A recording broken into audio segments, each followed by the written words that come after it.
आज आपण बनवूया गावरान पद्धतीने काटेकरंदेची भाजी। असे असतात काटेकरंदे।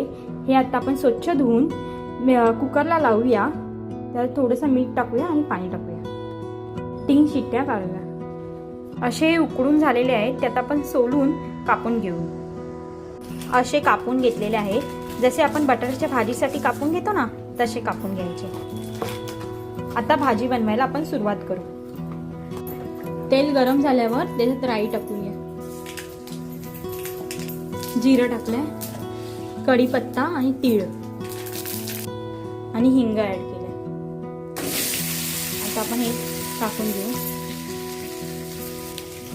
आलं लसूणची पेस्ट टाकूया,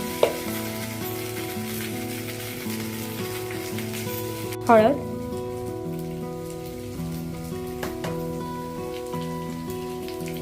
लाल तिखट मसाला,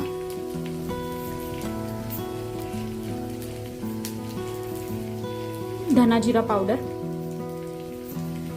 कांदा लसूण मसाला, चवीनुसार मीठ, खोबरं टाकून घेऊ, थोडासा गूळ टाकलाय, कोथिंबीर टाकून घेऊ। अशी आपली भाजी तयार होत आहे। अशी ही काटेकरंद्याची भाजी चविष्ट असते आणि सांधेदुखीसाठीही चांगली असते। हा जर व्हिडिओ तुम्हाला आवडला असेल तर नक्की करून बघा आणि आमच्या व्हिडिओला लाईक करा, शेअर करा आणि चॅनेलवरती नवीन असाल तर सबस्क्राईब करायला विसरू नका। धन्यवाद।